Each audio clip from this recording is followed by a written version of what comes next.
Cela fait un moment que sur mon compte Tipeee, je propose à mes donateurs la contrepartie de choisir un sujet pour une petite critique de film.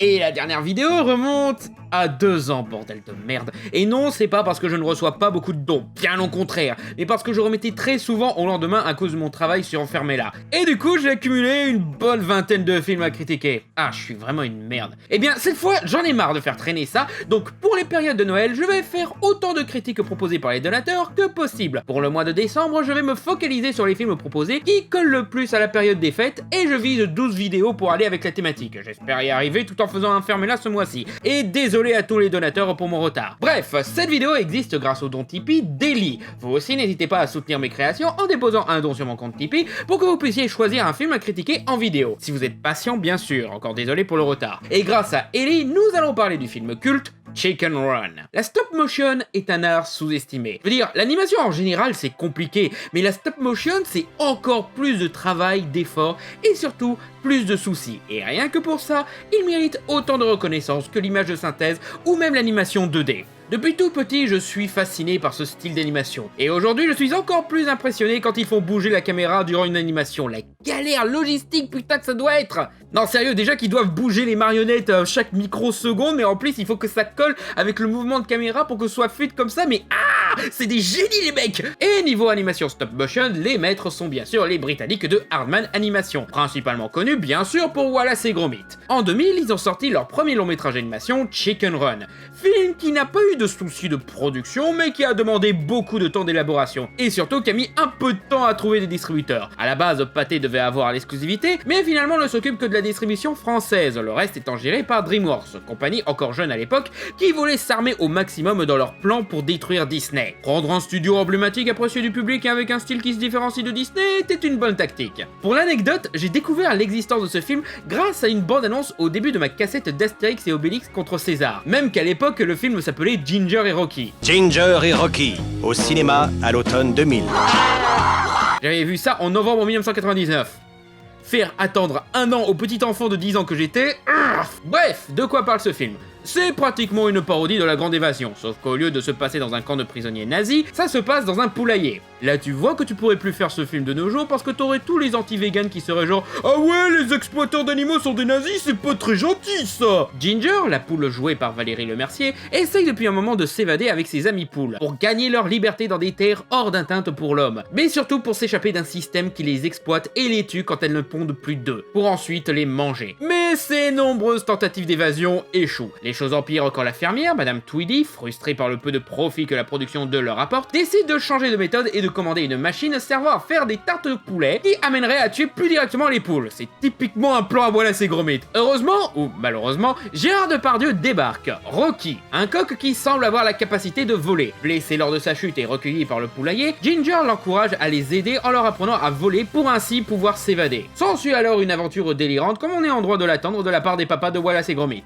Je pense qu'il n'y a pas besoin de dire que l'animation est soignée et ambitieuse. De la part d'Aardman, c'est une évidence. Il y a des fois où la fluidité fait un petit peu bizarre, mais honnêtement, pour leur premier long métrage en stop motion avec toute leur ambition, je laisse passer. Surtout qu'en plus, ils font des trucs particulièrement complexes dans le climax et certains plans. Ce n'est pas le plus impressionnant de leur filmographie, par contre. Leur meilleur film de ce point de vue-là, c'est Pirates, bon à rien, mauvais en tout. Et celui-là, il est sorti genre quoi, plus de 10 ans après? On reconnaît bien entendu le style Aardman, avec les têtes bien particulières des personnages, l'humour purement british et des climax délirants. Mais en plus de ça, le film mène bien les territoires nouveaux pour l'époque du studio. Que ce soit les dialogues, qu'Aardman utilisait rarement dans ses productions jusque-là, ou même les moments plus dramatiques. Il y a des moments où tu as vraiment de la peine pour les personnages, genre Ginger qui essaye de rester positive, mais en vrai est tout aussi désespérée que les autres. Ou la scène où l'une des poules se fait tuer en début de film, c'est pas trop adouci, c'est pas trop explicite, c'est juste assez pour que ça marche. Ou même la scène où les poules sont déprimées parce qu'elles croient que leur sort est scellé. C'est surtout là pour la blague, surtout avec Bernadette qui se tricote une corde de pourdu, mais chaque fois que je vois ce plan, j'ai vraiment de la peine pour elle. Même les trucs que généralement je déteste, genre le cliché du menteur révélé,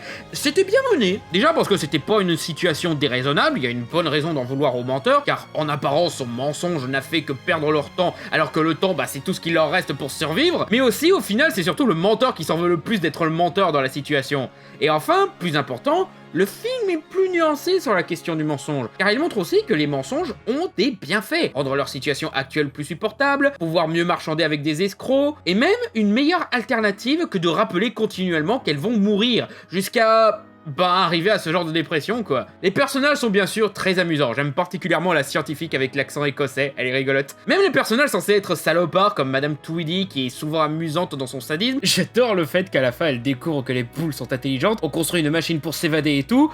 M'en fous, je suis déter, je m'accroche à cette machine et m'embarque dans ce bordel sans me demander mais comment je suis arrivé là. Monsieur Tweedy, dont le côté bonnet amène pas mal de chouettes échanges entre les deux rats Rit et Rack, qui sont un bon duo comique. Même Rocky, son côté profiteur privilégié, ne l'empêche pas d'être touchant quand il essaye vraiment d'aider les poules. Il y a même un bon message social dans ce film. Déjà, le fait que Rocky soit américain, présenté en sauveur à un groupe britannique dans une situation rappelant la Seconde Guerre mondiale et qui au final est plus prétentieux qu'utile, c'est loin d'être innocent, je pense. Mais ils vont pas non plus dans l'anti-américanisme primaire. Ils montrent qu'il peut vouloir sincèrement aider et que son état d'esprit rock'n'roll ne pense pas au lendemain peut avoir du bon. C'est juste qu'il faut pas compter que sur lui. Il faut apprendre à se libérer soi-même au lieu d'attendre un héros. Ça marche encore plus en l'appliquant sur le fait que les poules sont bien sûr toutes des femmes qui doivent justement ne pas attendre d'être sauvées par un homme. Il y a même un message anticapitaliste avec les poules prisonnières d'un système les exploitant jusqu'à leur mort. Et surtout, les poules qui à un moment préfèrent s'y accommoder plutôt que de perdre du temps à se rebeller et risquer de ne pas accomplir la tâche que leur imposent les fermiers et donc de mourir. Alors passer sa vie à pondre avant d'être plumé, farci et rôti, ça vous suffit à vous? Faut bien vivre. Et ouais, elles peuvent. Et combien de temps avant que ce soit toi le produit de consommation? Même Ginger a des discours qui vont dans ce sens et se retrouve à expliquer qu'un monde sans leur exploiteur est possible. Et qui nous nourrira? Nous nous nourrirons nous-mêmes.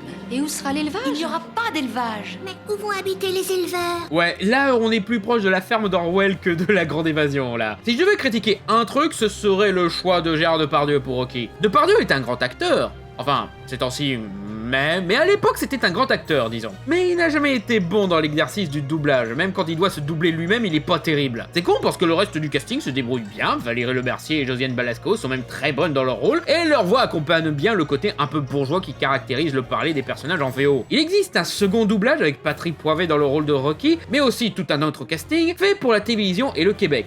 Ce qui est bizarre, le casting reste principalement français, il y a même des légendes du doublage comme Gérard Hermambez ou Patrick Préjean. Pourquoi les Québécois n'ont pas leur casting à eux pour cette fois? Enfin, j'ai pas pu trouver une version du film avec ce doublage, mais Patrick Poivet semble meilleur dans le rôle. Le reste, j'ai pas l'impression. Rien que la voix de Bernadette ou de Rick, ça a l'air de moins coller aussi bons ces comédiens et comédiennes peuvent être. En fait, vous savez quoi? Regardez-le en VO, rien que pour le charme des accents britanniques et écossais des personnages. Et c'est beaucoup plus propre comme version. Il y a même certains gags qui ont été perdus dans la traduction. I've met some hard-boiled eggs in my day, but I'd say you're about 20 minutes. And what's that supposed to mean? Bref, ouais, Chicken Run est très bon, je le recommande, ne serait-ce que si vous êtes intéressé par l'animation stop motion, ou le reste des créations de Hardman, je recommande particulièrement Pirate Boit Rien et Mauvais en Tout. Mais Chicken Run est un très bon début pour vous encourager à ne pas vous contenter du pas si mal et vouloir le meilleur. Merci encore d'avoir regardé cette critique, et si vous voulez que je critique un film en particulier, n'hésitez pas à déposer un don sur mon compte Tipeee. Et bien sûr, n'hésitez pas à suivre le reste de la chaîne Fermez-la, j'en prépare un que j'espère finir pour Noël. À très bientôt!